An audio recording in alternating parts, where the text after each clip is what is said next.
Bonjour.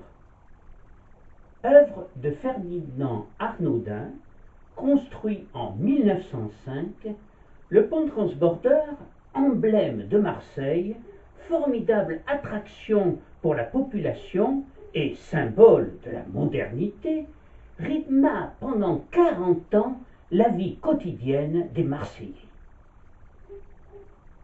On peut dire qu'il fut une véritable icône de la cité phocéenne, terrassant notre bon vieux ferryboat au grand désespoir de Escartefigue, son volubile capitaine. J'ai évoqué son histoire mouvementée, de la belle époque aux années sombres de la Seconde Guerre mondiale, lors d'une rencontre en février 2020 à l'Hôtel de Région de Marseille. Peu de temps auparavant, j'ai été contacté par l'architecte nantais Paul Poirier, qui travaille depuis 2008 à la réalisation d'un pont à transbordeur moderne à Nantes, en remplacement de celui détruit en 1958. Paul Poirier est en lien étroit avec l'équipe du pont à transbordeur de Bilbao.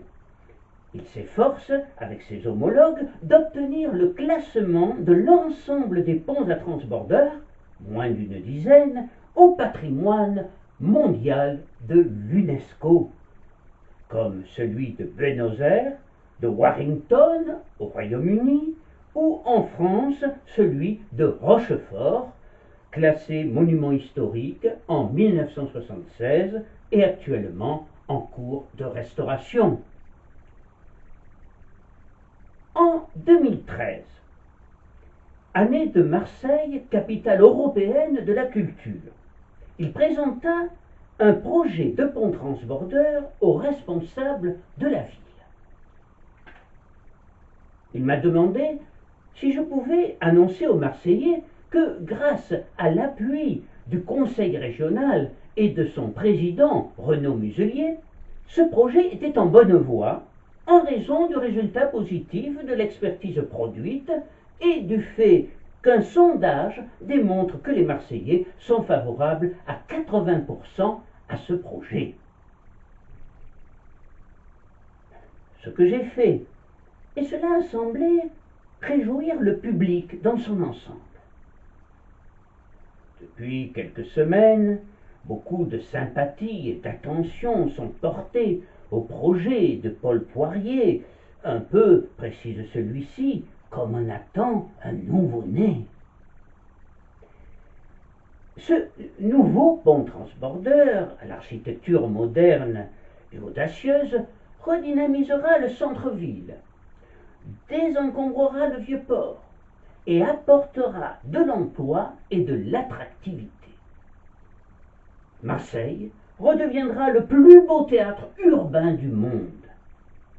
Il sera, et je cite à présent Renaud Muselier, un outil formidable de rayonnement et de tourisme. Mais il deviendra aussi un solide lien entre le passé et le futur de la plus vieille cité de France, 2600 ans. Long de 230 mètres, le pont transbordeur du futur possédera une passerelle haute de 55 mètres. Ses pylônes atteindront 100 mètres. Il permettra de relier efficacement les quais de Rive-Neuve et de l'Hôtel de Ville, le Mucem et le Fort Saint-Jean au Pharaon, le Panier au quartier Saint-Victor. Sa nacelle pourra transporter des cars de tourisme, des bus, des piétons, des voitures en nombre limité, en 1 minute de traversée avec un départ de chaque rive toutes les 3 minutes. Les plus belles fêtes de nuit, dont les Marseillais sont friands, se dérouleront dans un espace urbain capable d'accueillir plus de 100 000 personnes. Il est possible d'espérer qu'il puisse être en place pour les JO de 2024 et l'exposition universelle de 2025. Enfin, À partir de ce pont, nous pourrions laisser et lancer un téléphérique vers la bonne mer, souligne Paul Poirier, qui n'est jamais à court de bonnes idées.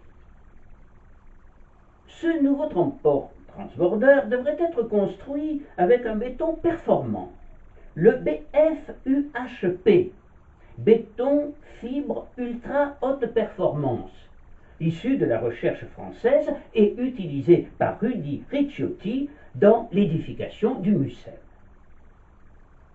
Il devrait coûter entre 60 et 70 millions d'euros et être entièrement autofinancé.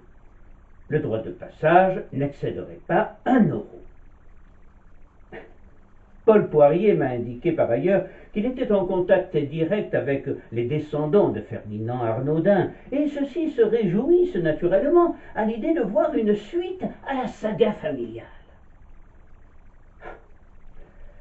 Il lui faudra certes beaucoup de patience, mais Arnaudin lui-même mettait souvent une dizaine d'années pour parvenir à vendre ses ouvrages.